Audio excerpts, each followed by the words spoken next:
2026, Mr. Speaker, that was tabled today in the morning. Mr. Speaker,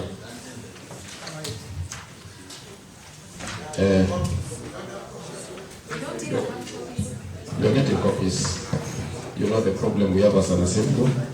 We are trying to sort it out. You're getting copies.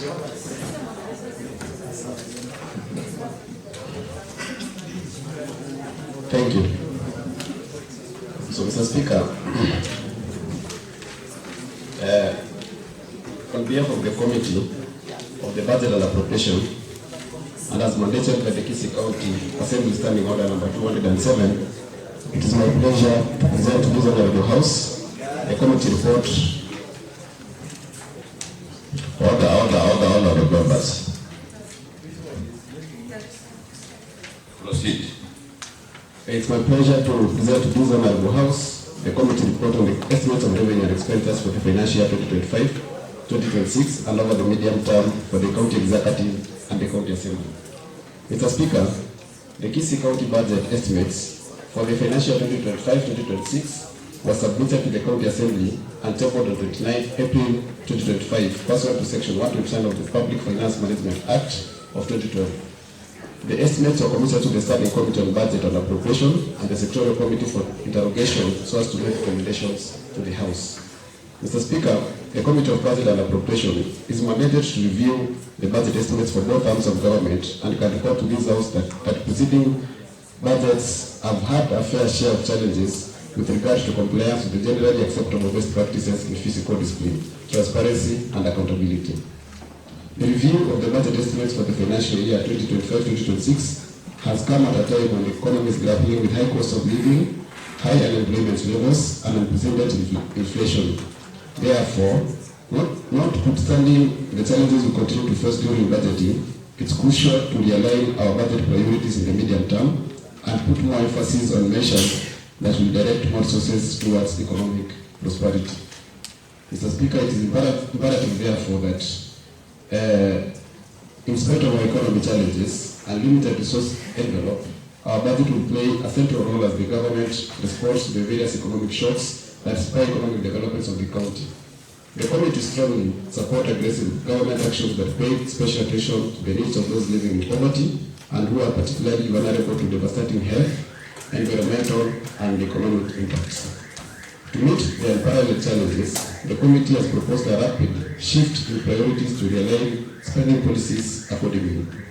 The policy framework of the 2025-2026 budget is therefore anchored in a response and recovery strategy that comprehensively addresses government intervention matrix geared towards provision of economic stimulus packages to the poor and those directly affected by the rising cost of living.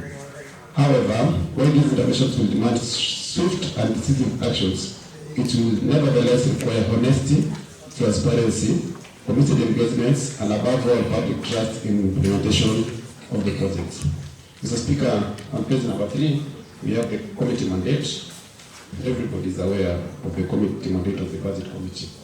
Mr. Speaker, on page number 4, we have the committee members who actually participated in preparation of this report, and their names have been indicated on page number 4. Mr. Speaker, I want to say that according to the law, the members of the public were engaged in a public participation exercise that happened between 10th and 11th of June, Mr. Speaker, and as it was advertised on a newspaper, the Standard newspaper of that 1st May 2025. So the public participation exercise was conducted in our various sub-county headquarters, and the reports of the public participation, Mr. Speaker, are with us, and they're also key in drafting this report, Mr. Speaker. Mr. Speaker, the Budget Committee held a series of meetings that happened in various places of the country, Mr. Speaker, after sectorial committees, Mr. Speaker, had sat and given their proposals, Mr. Speaker. Mr. Speaker, I want to confirm that also the members of the executive came to the Budget Committee and they also gave their views, and actually they also gave the projects which could be paid in this financial year and projects which would be carried forward, Mr. Speaker, and those projects are attached to this report, Mr. Speaker.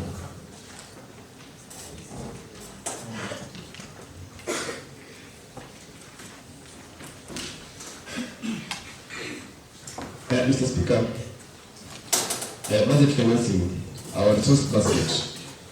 In reviewing the estimates, the committee did a delicate balancing act between the size of the resource basket against the many competing departmental needs without compromising the efficiency, effectiveness, and equity in allocation of the resources within departments. The committee was also guided by departmental ceiling as approved in the CFSP of the year 2025 and the recommendations of the Commission on Revenue Allocation CARA. In the financial year 2025-2026, the county revenue is projected to be 18 billion, Mr. Speaker, 584,529,398 shillings. This is the highest ever, Mr. Speaker, that Kisii County has ever had. Comprising the transfer from national governments, loans, and grants estimated and spent balances from the current financial year 2024-2025 and our own source revenue, including collections from the KTRH and also the FIF fund. Mr. Speaker, our resource basket is summarized in a table indicated table 1. So you can go through table 1. Our equitable shares risen to 9.7. You can go through and see what has been provided there.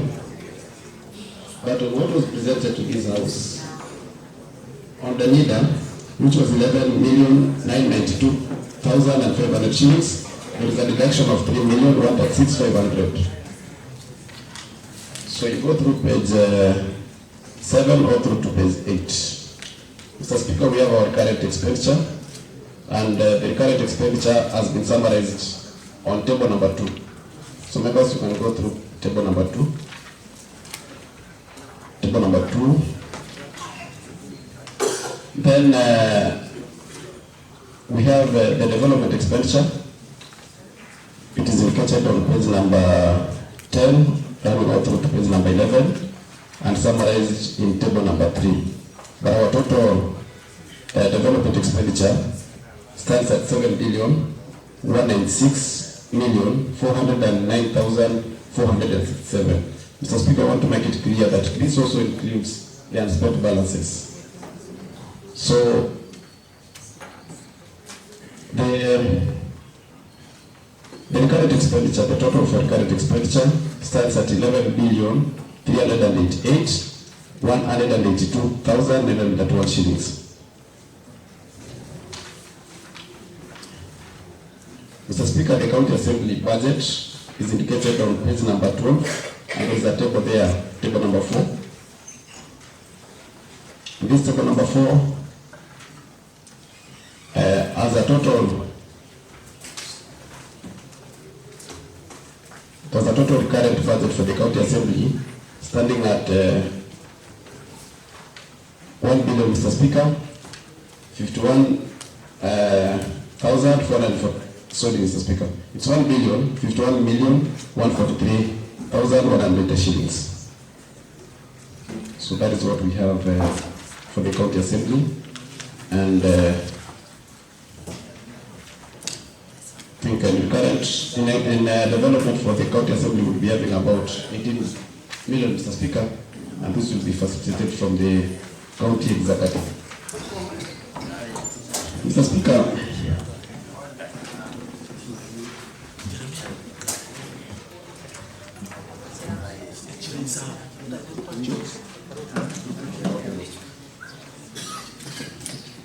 the Kisii County Government is currently implementing the ward-based development model in managing development activities across all the 45 wards.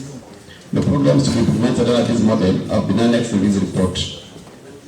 The Committee of Budget has proposed the following recommendations for the financial year 2025-2026.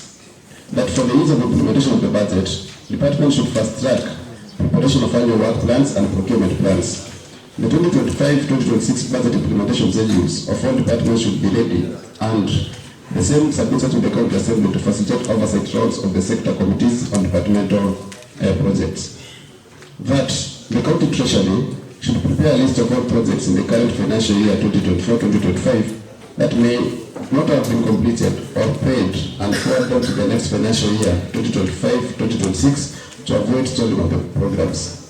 That to support ongoing reduction in the fiscal deficit, the County Treasury should strive to focus county-owned source revenues with facility to avoid creation of unsustainable pending bills, and also put in place sound revenue administration measures and debt management policies. The Department of Revenue should undertake mapping of all possible revenue streams and ensure the county government operation role is duly updated. That quarterly reporting on budget implementation status, all departments should not only report on financial performance aspects, but also on financial performance by programs, stroke projects to enhance oversight by the relevant sector committees.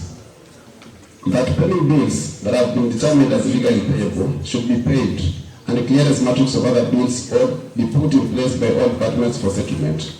The county treasury should come up with a framework for the completion of stalled and ongoing projects by reinforcing funds in financial year 2025-2026 budget estimates to ensure completion of all projects. That the county treasury should enhance consultation with the Office of Control of Budget to clearly determine budget items by economic classification and align the same with the budget to avoid confusion and budget revisions. That the county assembly should strengthen objective oversight on departmental units by empowering all the technical staff and members of the county assembly to ensure regular reviews of sectorial reports and follow up on House recommendations. Mr. Speaker, attached to this report are recommendations.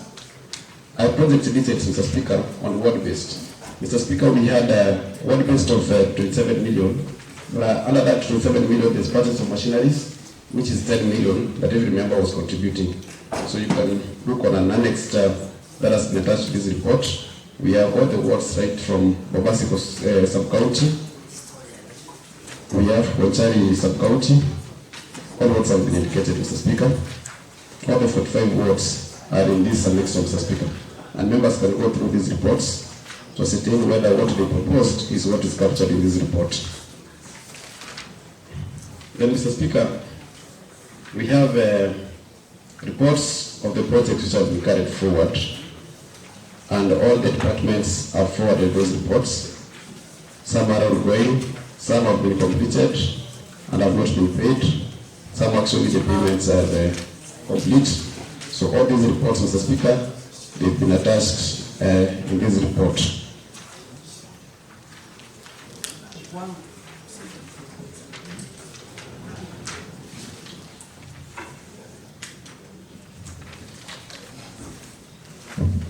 So, Mr. Speaker, in summary, I want us to go back to page number 9, which shows the recurrent expenditure.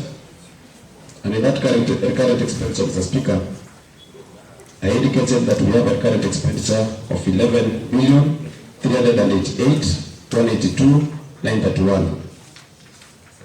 And the development, Mr. Speaker, we have 7,196,409,467, Mr. Speaker. You can calculate, Mr. Speaker, and realize that as a county, we have overseeded the 30% for development, Mr. Speaker. Mr. Speaker, so in this budget, I want to indicate that we provided funds for an empowerment program. We have also provided funds for the employment of medics and also the ECD teachers, Mr. Speaker, in the forward budget, which will be the financial year 2025-2026. Mr. Speaker, we also have a school feeding program, Mr. Speaker. If you look at this budget, that is about 96 million, Mr. Speaker. So this one will ensure that all the ECD learners, Mr. Speaker, get some meals as they learn. Mr. Speaker, we also have an empowerment program in this budget for about 250 million. Mr. Speaker, I want also to confirm to the House that in the forward budget, we shall be engaging in our own machineries for the construction of roads. Because, Mr. Speaker, we realize that if we have our own machines, it will be cheaper, Mr. Speaker, to manage our roads. So we'll sit down and agree on the kilometers that everyone will get. Then, Mr. Speaker, it will actually help us. Also, in case of emergencies, Mr. Speaker, we normally have a problem, especially when you find that somebody has died and people need a road that will access that home, Mr. Speaker. We don't have machines. So we provided around 1.8, Mr. Speaker, billion that will be used to purchase the machines, Mr. Speaker. So, Mr. Speaker, I want to ask the House to support this report, and I would like to invite the Honorable Deputy Speaker to second the report. Yes. Honorable Speaker, I also want to thank the Chair for Budget for the work well done, and for the first time he has been brief, because the previous budget reports he has taken 2-3 hours to be able to read them. Today he has been able to summarize. Honorable Speaker, I want to thank the members of the Budget Committee for the work well done, and for banning the limit to be able to present this document to the House. I have noted a few challenges here and there, but we want to agree that we can be able to raise them during our debate. I therefore second the Budget Committee report. Thank you.